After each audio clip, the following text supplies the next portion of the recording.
নমস্কার। সালমা চৌধুরীর লেখা আমি তো ভালোবাসি তোকে উপন্যাসটির 10ম পর্ব শুরু করছি। মেঘ ছোটবেলা থেকেই খুব আবেগী আর জেদি। অল্পতে কান্না করা তার স্বভাব। আর কোনো বিষয় জেদ করলে সহজে কাটে না। যেমন সামান্য থাপ্পড়ের জন্য আবির ভাইয়ের সাথে 9 বছরের উপরে কথা বলেনি একটিবার। আবির দেশে আসতে মনে অন্যরকম অনুভূতি জন্মানো শুরু করেছিল সবে মাত্র। কিন্তু আবির ভাইয়ের হুমকিতে অনুভূতিগুলো চাপা পড়ে যাচ্ছে। মেঘ নিজেই যেন অনুভূতিগুলোকে মাটি চাপা দিতে ব্যস্ত। কথায় আছে, চোখের আড়াল হয়ে গেলে মনের আড়াল হতে বেশি সময় লাগে না। এই জন্য মেঘ সর্বোচ্চ চেষ্টা করছে যেন আবির ভাইয়ের সামনে সে না পড়ে। সবাই টেবিলে বসার আগে সে খেয়ে নিজের রুমে চলে যায়। আবির ভাই অফিসে গেলে সে কোচিংয়ের জন্য বের হয়। দুপুরে আবির ভাই থাকে না বলে একটু রিল্যাক্সে খেতে পারে। রাতে জান্নাত আপু পড়িয়ে যায় 7:30 নাগাদ, তখনই খেয়ে রুমে চলে যায়। তখন তো আবির ভাই ফেরেই না, দেখা হবে কিভাবে? সেই রবিবার থেকে মেঘ পালিয়ে বেড়াচ্ছে। আজ বৃহস্পতিবার রাত। মেঘ নিজের পড়া শেষ করে শুয়ে মোবাইলটা হাতে নিয়েছে। আবিরের কথা খুব মনে হচ্ছে তার, তাই আবিরের আইডিতে ঢুকল। কিন্তু কোনো আপডেট নেই। মনের ভেতরটা কেমন জানি মোচড় দিল মেঘের। মঙ্গলবার দুপুরে খেতে বসেছিল একসাথে, তারপর আর দেখাই হয়নি সে। মেঘের খুব ইচ্ছে করছে আবির ভাইকে দেখার, মনকে কোনোভাবেই শান্ত করতে পারছে না। মনের জোরগুলো নিস্তেজ হয়ে পড়েছে। অনেকক্ষণ মনকে বুঝিয়ে ব্যর্থ হলো, তাই রুম থেকে বের হয়ে গুটি গুটি পায়ে এগিয়ে আবির ভাই রুমের দিকে যাচ্ছে। রাত তখন 11টার উপরে। ড্রয়িং রুমে একটা হালকা আলোর বাল্ব জ্বলছে, পুরো বাড়ি অন্ধকার। মেঘ আবিরের রুমের সামনে দাঁড়ালো। দরজা চাপানো আস্তে করে ধাক্কা দিল মেঘ। চেক করতে চাইছিল খোলা কি বন্ধ। মেঘের হালকা ধাক্কাতে খুলে গেল দরজা। কিছুটা ঘাবড়ে গেল মেঘ। যদি আবির ভাই রুমে থাকেন তাহলে আজ থাপ্পড় নিশ্চিত। তাই দুগালে হাত দিয়ে আস্তে করে উকি দিল রুমে। রুমের বারান্দায় বাল্ব জ্বলছে, সেটার আলোই রুমে আসছে। মোটামুটি আলোকিত হয়ে আছে রুমটা। আবির কোথাও নেই, বিছানা টান টান করে পাতানো। টেবিলে বই খাতা কাগজপত্র এলোমেলো, সাথে একটা ল্যাপটপের আলো জ্বলছে। চেয়ারের উপর 2-3টে কাপড় এলোমেলো পড়ে আছে, ছেলেদের রূপ সচরাচর যেমন হয়। মেঘ মনে মনে ভাবছে আবির ভাই কি এখনো বাসায় ফিরেনি। নিজের রুমের দিকে ফিরে এক কদম এগোতেই কানে ভেসে আসছে গানের সুর। দাঁড়িয়ে পড়ল মেঘ, মনে মনে ভাবছে গান কে গাইছে? আবির ভাই নয় তো? আবারও ঘুরে গুটি গুটি পায়ে এগিয়ে গেল সিঁড়ির কাছে। মেঘ এই জীবনে কোনো দিন সন্ধ্যের পর ছাদে যায় না। সবাই গেলেও ও যায় না। ওর ভয় লাগে। সন্ধ্যাবেলায় নাকি তাদের ছাদে তানারা ঘুরে বেড়ায়। সারা রাত ছাদে থাকে, নেই হয়ে ছাদে পা বাড়ায় না সেদিকে। সিঁড়ির কাছে এসে থমকে দাঁড়ালো মেঘ। এই গান কি তানারা গাইছেন আমাকে আকৃষ্ট করে নেওয়ার জন্য? যাবে কি যাবে না এটাই সে ভাবছে মেঘ। বুকে সাহস নিয়ে 2 কদম এগিয়েছে মেঘ। একটু উঁকি দিয়ে দেখলো ছাদের দিকে, ছাদের গেট খোলা। এটা দেখে মনে সাহস পেল মেয়েটা। তানারা গান গাইলে গেট খোলার কি দরকার? তারপর আল্লাহ আল্লাহ করে এগোচ্ছে মেঘ। গেটের কাছে এসে বুকে হাত রেখে উঁকি দিল ছাদের দিকে। ছাদের এক কর্নারে নজর পড়ল। সিঙ্গেল সোফার উপর হেলান দিয়ে বসে আছে একজন। চাঁদের উপর থেকে মেঘ সরে যেতেই স্পষ্ট বোঝা গেল এটা আবির ভাই। মেঘ নিস্তব্ধ হয়ে দাঁড়িয়ে পড়ল। এত রাতে আবির ভাই ছাদে কী করেন? কৌতূহল হলো মেঘের। আগে কি গান গেয়েছে তা মেঘ বুঝতে পারেনি। নিচ থেকে শুধু সুরটাই শুনেছে। এখন আবির ভাই নীরব। কয়েক মুহূর্তের পর আবির ভাই আবার শুরু করলো। ছোট্ট বুকে মেঘ জমিয়ে কেন্দ্রে কাঁদিস পাখি, তুই ফিরবি বলে আমি কেমন সন্ধ্যা নামায় রাখি। ছোট্ট তোর ওই উমের ডানায় নাক ঘষতে দিবি কি? বুকের ভেতর ঘুলঘুলিতে একলা পাখি হবি, তুই বুকের ভেতর ঘুলঘুলিতে একলা পাখি হবি। মেঘ উদ্বিগ্ন নয়নে তাকিয়ে আছে আবির ভাইয়ের দিকে। ছেলেদের গান শিখতে হয় না, তারা খালি গলাতে গান গাইলে যেন অসম্ভব সুন্দর লাগে। মেঘ মুগ্ধ হয়ে আবিরের গান শুনছে। আবির ভাই একই লিরিক্স বারবার গাওয়াতে গানের মনোযোগ দিল মেঘ। নিজেকে নিজেই প্রশ্ন করল মেঘ, এই গান কাকে উদ্দেশ্য করে গাইছেন উনি? আমাকে নিয়ে নয় তো? এইটুকু বলতে মুখে হাসি ফুটে উঠল মেঘের। তৎক্ষণাৎ মনে হলো উনি আমাকে নিয়ে কেন গান গাইবেন? আমি কে? তানভীর ভাই তো সেদিন বলল আবির ভাইয়ের জীবনে কেউ আছে, তাহলে কি তার কথা ভেবেই গাইতেছে? সঙ্গে সঙ্গে হাসি গায়েব হয়ে গেল। নিস্তব্ধ আঁখিতে তাকিয়ে আছে সে। বুকের বাঁ পাশে হালকা ব্যথা অনুভব হলো। ওনার মনে সত্যি অনেক দুঃখ, না হয় এমন গান কেউ গায়? এর মধ্যে আবির ভাইয়ের গান থেমে গেল। কিছুক্ষণ নীরব থেকে পকেট থেকে একটা সিগারেট বের করে ঠোঁটে ধরল।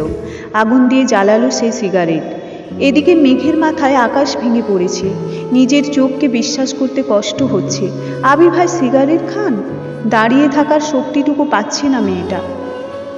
আকস্মাৎ দরজার এখানেই বসে পড়েছে। মেঘের জাত শত্রু হলো সিগারেট। সেখানে সিগারেটের গন্ধ মেঘ সহ্য করতে পারে না। সিগারেটের গন্ধে তার শ্বাসকষ্ট হয়ে যায়। সেখানে আবির সিগারেট খাচ্ছে, এটা যেন মেঘ মানতে পারছে না। ওষ্ঠদ্বয় উল্টে নীরবে চোখে জল ফেলছে। যাকে সে মিস করেছিল, এতক্ষণ তাকে দেখার জন্য উদ্বেগ ছিল, তাকে খুঁজে এসে এইরকম একটা দৃশ্য দেখবে তা সে কল্পনা করেনি। অষ্টাদশের মনটা নির্মমভাবে হত্যা করেছে আবির। আবির ভাই অষ্টাদশের মনে বসন্তের ফুলের মতো আর ফুটবে না। আবিরের প্রতি খুব রাগ হলো মেঘের। রাগের সাথে কান্নার মাত্রাও বাড়তে লাগলো। ছাদের দরজার পাশে বসেই ফুপিয়ে ফুপিয়ে কাঁদছে মেঘ। নিজেকে সান্ত্বনা দেওয়ার কোনো ভাষা খুঁজে পাচ্ছে না সে। আচমকা আবিরের মেঘের সামনে হাজির হলো।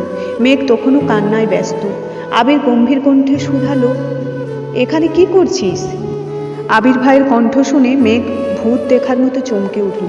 মেঘের কান্নার তীব্রতা এতটাই বেড়ে গিয়েছিল যে ছাদের কর্নার থেকে আবির শুনতে পেয়ে ছুটে এসেছে। অতিরিক্ত কান্নায় মেঘের শরীর কাঁপছে। জোর করে কান্না থামিয়েছে, এখনো নাক টানছে আর জোরে জোরে শ্বাস ছাড়ছে। আবির গম্ভীর স্বরে পুনরায় বলল, কথা বলছিস না কেন? এত রাতে এখানে কি করিস? মেঘ এবার কিছুটা স্বাভাবিক হয়ে ছাদের ফ্লোরের দিকে তাকিয়ে ধীর কণ্ঠে উত্তর দিল, এমনি এসেছিলাম। আবিরের শরীর ঝুঁকে এলো। মেঘ তখনও ছাদের ফ্লোরে বসা। চাঁদের আলোতে স্পষ্ট বোঝা যাচ্ছিল মেঘের অভিব্যক্তি। চিবুক নেমেছে গলায়, হাত পা কাঁপছে। ভয় আর কান্নায় প্রতিক্রিয়া দুটোই অনুভব করছে। আবির আচমকা মেঘের বাহুতে ধরল, এক টানে দাঁড় করালো মেঘকে। মেঘের শরীর কম্পন তীব্র হলো। হৃৎপিণ্ড ধূপধাপ বেড়ে যাচ্ছে সহসা। চোখ তুলে তাকাতেও পারছে না। আবির তীক্ষ্ণ দৃষ্টিতে তাকালো। রাগে কটমট করতে করতে বলল, তুই কাঁদছিলি কেন? মেঘ উত্তর খুঁজে পাচ্ছে না। কিভাবে বলবে আবির ভাইয়ের সিগারেট খাওয়ায় আর অন্য মেয়েকে উদ্দেশ্য করে গান গাওয়াতে তার ভেতর থেকে এমনিতেই কান্না আসছে। মেঘ মাথা নিচু করে চুপ হয়ে রইল। আবির দীর্ঘশ্বাস ফেলে কিছুটা স্বাভাবিক কণ্ঠে বলল, তুই কি সবসময় রাত বিরাতে ছাদে আসিস? মেঘ তৎক্ষণাৎ বিদ্যুৎ বেগে কিছুক্ষণ মাথা নাড়িয়ে না বোধক সম্মতি জানালো। তারপর আস্তে আস্তে বলল, এই জীবনে কোনোদিন সন্ধ্যার পর ছাদে উঠিনি আমি। আবির ভাই উদ্বিগ্ন কণ্ঠে শোধালো, তাহলে আজ আসলে কেন? মেঘ নিস্তব্ধ নীরব। কিছু বলার সাধ্য নেই বলে দীর্ঘশ্বাস ফেলল। এতে রাতে ছাদে আসার কোনো অজুহাতও খুঁজে পেল না। আবির কয়েক পা এগিয়ে মেঘের অনেকটা ঘনিষ্ঠ হয়ে দাঁড়ালো। আবিরকে এত কাছাকাছি দেখে মেঘের নিঃশ্বাস বন্ধ হয়ে যাওয়ার হাল হলো। আবিরের গায়ের গন্ধে মাতাল হওয়ার অবস্থা। ভয়ঙ্কর পরিস্থিতি থেকে নিজেকে বাঁচাতে 2 কদম পিছিয়ে গেল মেঘ। কিন্তু পেছনে আর জায়গা নেই। দরজার পাশে পিলারে পিঠ ঠেকল। থরথর করে কাঁপছে অষ্টাদশীর ছোট্ট দেহ। পায়ের পাতা শিরশির করছে। সরে যেতে চাইল সামনে থেকে। আচমকা আবির দুহাত পিলারের দুপাশে চেপে ধরল। কিছুটা ঝুঁকে মেঘের মুখোমুখি হলো। আবিরের উষ্ণ শ্বাস, তীব্র দৃষ্টি মেঘকে নাজেহাল করে দিচ্ছে। মানসিক টানাপোড়েনের পরে গেল মেঘ।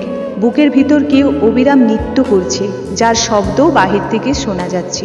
শরীর ঘামতে শুরু করেছে। আবির ভাই হঠাৎই শীতল কণ্ঠে বললেন, এত বছর তো খুব পালিয়ে বেরিয়েছিস, এখন দেখব কতটা পালাতে পারিস। আবিরের ঠান্ডা হুমকিতে কেঁপে উঠল। এই কথা শোনা মাত্র মেঘের শরীরে হাই ভোল্টেজের ঝাঁকুনি দিল। মেঘের বক্ষ স্পন্দন জোরালো হতে শুরু করেছে। আবির সরু নেত্র অষ্টাদশের পানে তাকিয়ে আছে। মেঘের টালমাটাল অবস্থা বুঝতে পেরে সামনে থেকে সরে গেল। আবির শক্ত কণ্ঠে ফের বলল, রুমে যা। আবির সরে যাওয়াতে স্বস্তি পেল মেঘ। বারবার দীর্ঘশ্বাস ফেলতে শুরু করলো। কয়েক মুহূর্তের পর সিঁড়ি দিকে নামতে গেল। গুটগুটে অন্ধকার সিঁড়ি। পেছন ফিরে তাকিয়ে বুকে সাহস নিয়ে ডাকলো, আবির ভাই। আবির উল্টো দিকে ফিরে ছিল। হঠাৎ ডাক শুনে ঘুরে বলল, মেঘ ভয়ে ভয়ে বলল, আমাকে একটু রুম পর্যন্ত দিয়ে আসবেন প্লিজ। আবির বিস্মিত কণ্ঠে বলল, কেন, হাঁটতে পারছিস না? মেঘ মাথা নিচু করে আস্তে ধীরে বলল, ভয় লাগছে।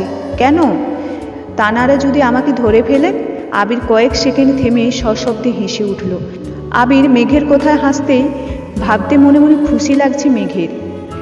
আবিরের হাসির শব্দে মেঘ অবাক চোখে তাকালো। ততক্ষণে আবিরের হাসি গায়েব। আবির আকস্মাৎ ঠাট্টার স্বরে শোধালো, তা তুই ছাদে আসার সময় কি তানারা বেড়াতে গিয়েছিল?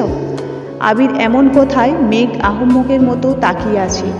আবির সহসা বলে উঠল, তুই যা, আমি পেছনে আছি। মেঘ আর কিছু বলার সাহস পেল না।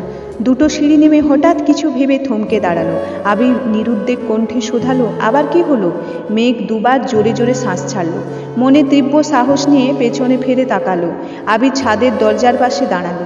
6 ফুট লম্বা, তার উপর মেঘ বেশ কয়েকটা সিঁড়ি নেমে গেছে। এখান থেকে আবিরের লম্বা শরীরটা চাঁদের আলো সুপারি গাছের মতো মনে হচ্ছে। মেঘ উদ্বিগ্ন কণ্ঠে প্রশ্ন করল, আবির ভাই, আপনি সিগারেট খান কেন? মেঘের কথায় আবির যেন ছোটোখাটো টাস্কি খেল। মুহূর্তের গম্ভীর কণ্ঠে বলল, তার জবাবদিহি কি তোকে দিতে হবে? মেঘ এবার কোমল কণ্ঠে বলল, সিগারেট স্বাস্থ্যের জন্য ক্ষতিকর। আর আমি এটুকু বলেই থেমে গেল। আবির কণ্ঠ দ্বিগুণ ভারী করে বলল, আর তুই কি? মেঘ ভয়ে ভয়ে বলল, কিচ্ছু না। মেঘ আর থামল না, সিঁড়ি দিয়ে নামতে ব্যস্ত হলো। মেঘ করিডোরে হাঁটছে। আবির পেছনে মোবাইলের ফ্ল্যাশ জ্বালিয়ে সিঁড়ির নিচ পর্যন্ত নামলো। মেঘ পেছন ফিরে আবিরকে দেখার সাহস পাচ্ছে না। নিজের রুমের দরজা পর্যন্ত এসে রুমে ঢোকার সময় এক পলক তাকালো। আবিরের মনোযোগ মোবাইলে। মেঘ রুমে চলে গেল। আবিরের আরও একটি রাত কাটালো নির্ঘুম নিস্তব্ধ। প্রত্যেক সপ্তাহে ছুটির দিনের আগে সারা রাত জেগে থাকে।